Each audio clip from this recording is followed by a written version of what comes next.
If a man marries a woman who becomes displeasing to him because he finds something indecent about her, and he writes her a certificate of divorce, gives it to her, and sends her from his house, and if after she leaves his house she becomes the wife of another man, and her second husband dislikes her and writes her a certificate of divorce, gives it to her, and sends her from his house, or if he dies, then her first husband, who divorced her, is not allowed to marry her again after she has been defiled.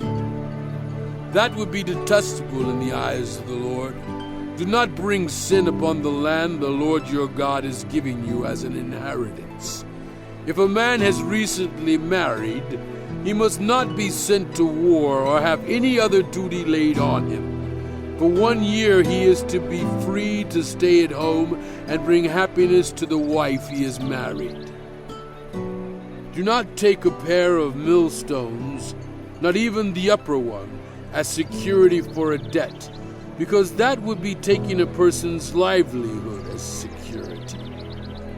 If someone is caught kidnapping another Israelite and treating or selling that Israelite as a slave, the kidnapper must die.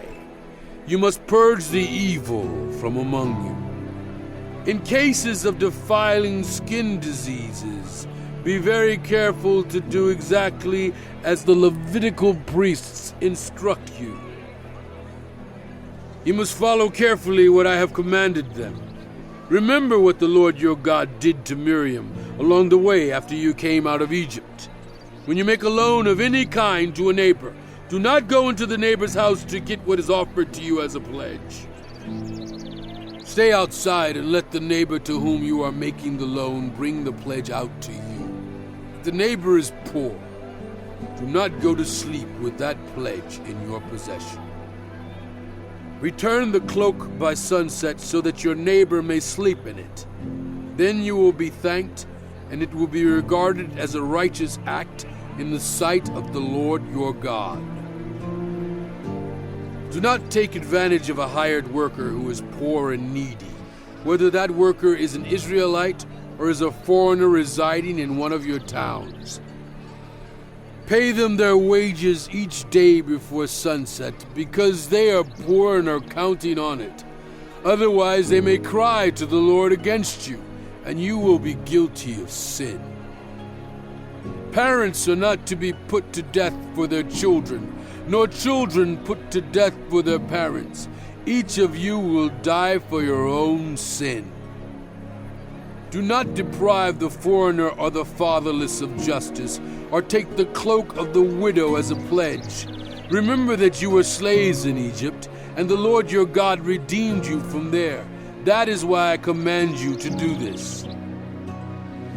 When you are harvesting in your field, and you overlook a sheaf, do not go back to get it. Leave it for the foreigner, the fatherless, and the widow, so that the Lord your God may bless you in all the work of your hands. When you beat the olives from your trees, do not go over the branches a second time. Leave what remains for the foreigner, the fatherless, and the widow. When you harvest the grapes in your vineyard, do not go over the vines again. Leave what remains for the foreigner, the fatherless, and the widow. Remember that you were slaves in Egypt. That is why I command you to do this. When people have a dispute, they are to take it to court, and the judges will decide the case, acquitting the innocent and condemning the guilty. If the one who is guilty deserves to be beaten, the judge shall make them lie down and have them flogged in his presence with the number of lashes the crime deserves. But the judge must not impose more than 40 lashes. If the guilty party is flogged more than that, your Israelite neighbor will be degraded in your eyes. Do not muzzle an ox while it is treading out the grain. If brothers are living together and one of them dies without a son, his widow must not marry outside the family.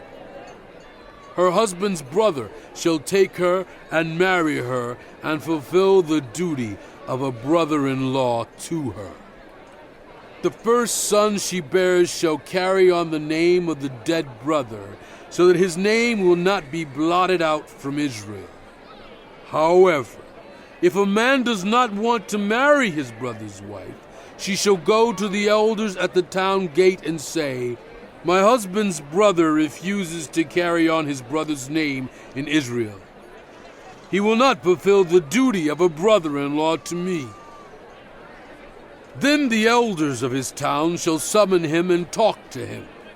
If he persists in saying, "I do not want to marry her," his brother's widow shall go up to him in the presence of the elders, take off one of his sandals, spit in his face, and say, "This is what is done to the man who will not build up his brother's family line. That man's line shall be known in Israel as the family of the unsandaled." If two men are fighting, and the wife of one of them comes to rescue her husband from his assailant, and she reaches out and seizes him by his private parts, you shall cut off her hand, show her no pity.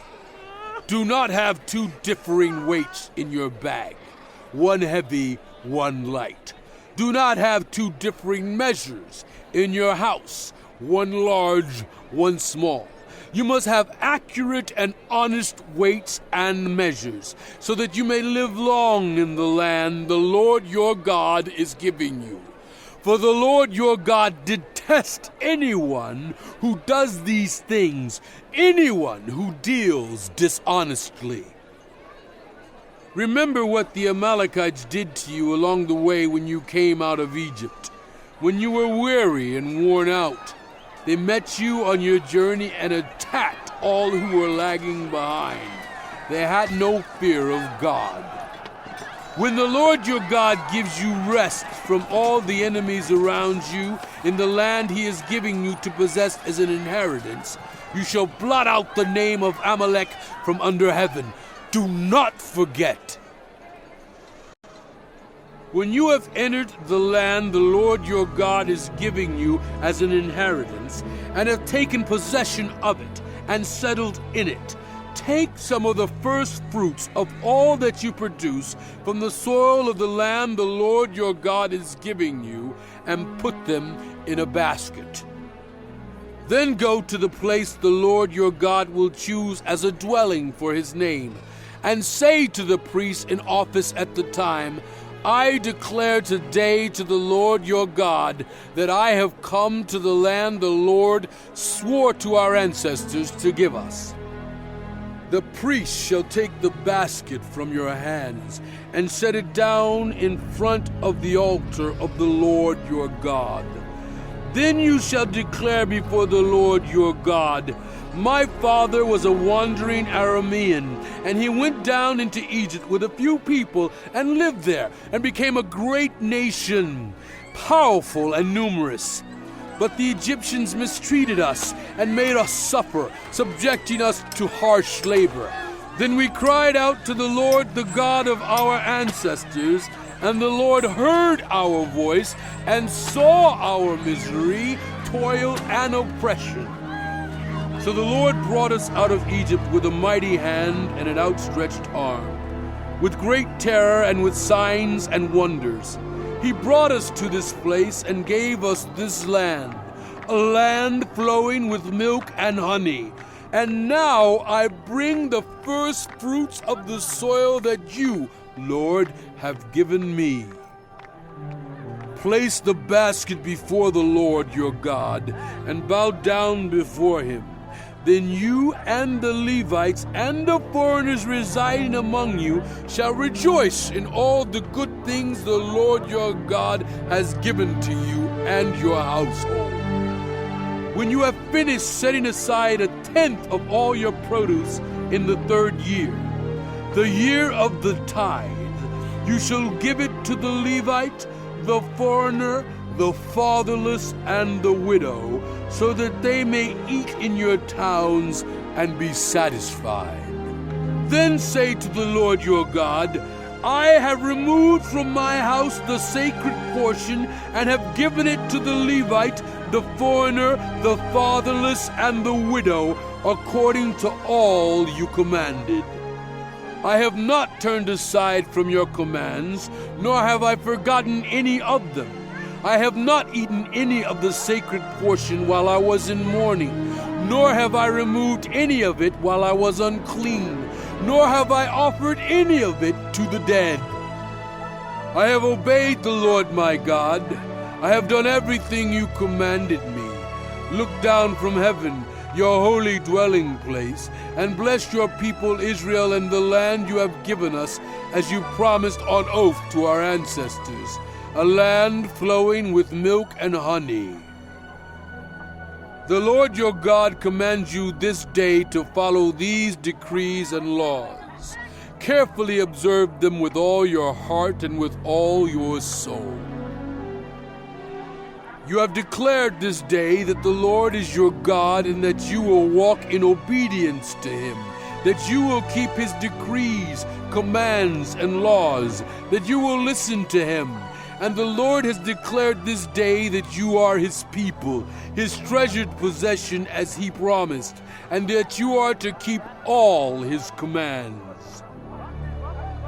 He has declared that he will set you in praise, fame, and honor high above all the nations he has made, and that you will be a people holy to the Lord your God, as he promised.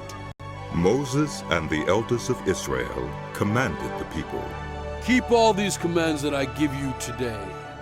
When you have crossed the Jordan into the land the Lord your God is giving you, set up some large stones and coat them with plaster. Write on them all the words of this law when you have crossed over to enter the land the Lord your God is giving you, a land flowing with milk and honey, just as the Lord, the God of your ancestors, promised you. And when you have crossed the Jordan, set up these stones on Mount Ebal, as I command you today, and coat them with plaster. Build there an altar to the Lord your God, an altar of stones. Do not use any iron tool on them. Build the altar of the Lord your God with field stones, and offer burnt offerings on it to the Lord your God. Sacrifice fellowship offerings there, eating them and rejoicing in the presence of the Lord your God. And you shall write very clearly all the words of this law on these stones you have set up. Then Moses and the Levitical priests said to all Israel, Be silent, Israel, and listen. You have now become the people of the Lord your God. Obey the Lord your God and follow his commands and decrees that I give you today. On the same day, Moses commanded the people, When you have crossed the Jordan, these tribes shall stand on Mount Gerizim to bless the people: Simeon, Levi, Judah, Issachar, Joseph, and Benjamin. And these tribes shall stand on Mount Ebal to pronounce curses: Reuben, Gad, Asher, Zebulun, Dan, and Naphtali.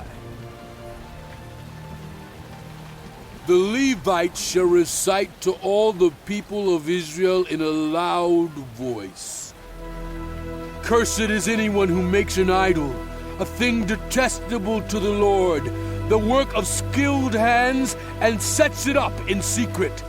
Then all the people shall say, Amen. Cursed is anyone who dishonors their father or mother.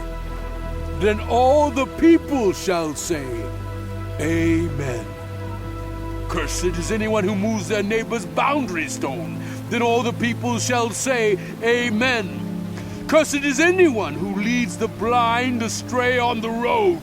Then all the people shall say, Amen. Cursed is anyone who withholds justice from the foreigner, the fatherless, or the widow. Then all the people shall say, Amen. Cursed is anyone who sleeps with his father's wife. for he dishonors his father's bed. Then all the people shall say, Amen. Cursed is anyone who has sexual relations with any animal. Then all the people shall say, Amen. Cursed is anyone who sleeps with his sister, the daughter of his father or the daughter of his mother. Then all the people shall say, Amen. Cursed is anyone who sleeps with his mother-in-law.